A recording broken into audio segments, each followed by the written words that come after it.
নগাঁও ৰঙাগড়ৰ বৰ্তমানৰ 127 নং তথা পুৰণা 37 নং ৰাষ্ট্ৰীয় ঘাইপথত ভয়ংকৰ পথ দুৰ্ঘটনা সংঘটিত হৈছে। এজন স্কুটি আৰোহী গুৰুতৰভাৱে আহত হৈছে। এখন ডাম্পাৰ আৰু এখন স্কুটিৰ মাজত সংঘৰ্ষৰ ফলত স্কুটিখন ডাম্পাৰৰ তলত সোমাই যায়।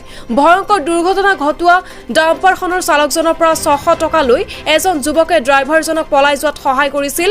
স্থানীয় ৰাইজে পলাই যোৱাত সহায় কৰা লোকজনৰ লগতে ডাম্পাৰখন জব্দ কৰে। দুৰ্ঘটনাটোত আহত হোৱা যুৱকজন নগাঁৱৰে ৰূপহী চাইদুৰীৰ ইজাজুল ইছলাম বুলি জানিব পৰা গৈছে। দুৰ্ঘটনাস্থলীত নগাঁৱৰ চামুগুৰি আৰক্ষী উপস্থিত হৈ ৰাইজৰ সহযোগত দুৰ্ঘটনাত আহত লোকজনক সংকটজনক অৱস্থাত উদ্ধাৰ কৰি নগাঁও মেডিকেল কলেজ চিকিৎসালয়লৈ প্ৰেৰণ কৰিছে। তিনিআলি বুলি কয়। ইয়াতে কি এক্সিডেণ্ট হৈছে নেকি? হয়, এক্সিডেণ্ট এটা হৈছে। কি গাড়ী? ডাম্পাৰ আৰু স্কুটি এখন। স্কুটিত কেইজন মানুহ আছিলে? স্কুটিত এজন মানুহ আছিলে। তেওঁ ৰূপহী চাইদুৰীয়াৰ বুলি আমি গম পাইছোঁ। তেখেতে যথেষ্ট বহুত অৱস্থা বেয়া তাৰ। অৱস্থা বেয়া। নাকে মুখে তেজ ওলাইছে নেকি? তেজ ওলাই গৈছে নাকেদি। নাকে মুখে ওলাইছে? ওলাইছে। তাৰপিছত এই ডাম্পাৰ ড্ৰাইভাৰজনক আটক কৰিছেনে? নাই, ডাম্পাৰ ড্ৰাইভাৰজনক ধৰিব পৰা নাই। ডাম্পাৰ ড্ৰাইভাৰজনক এজনে পলুৱাই দিছে নেকি? পলুৱাই দিছে বুলি মই তেনেকুৱা গম নাপাওঁ, কিন্তু হ'ব পাৰে তেনেকুৱা পলাই দিব মানে খবৰ পোৱা মতে 600 টকা লৈ ড্ৰাইভাৰজনক খেদি দিছে, পঠাই দিছে।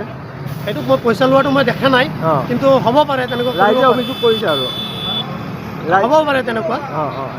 মই তেনেকুৱা মানে সঠিকলি মই ক'ব নোৱাৰোঁ, ডাইৰেক্টলি মই দেখা নাই যেতিয়া ক'ব নোৱাৰোঁ, কিন্তু ল'ব পাৰে এনেকুৱা শুনি আছোঁ। চবৰ মুখৰ পৰা শুনি আছোঁ।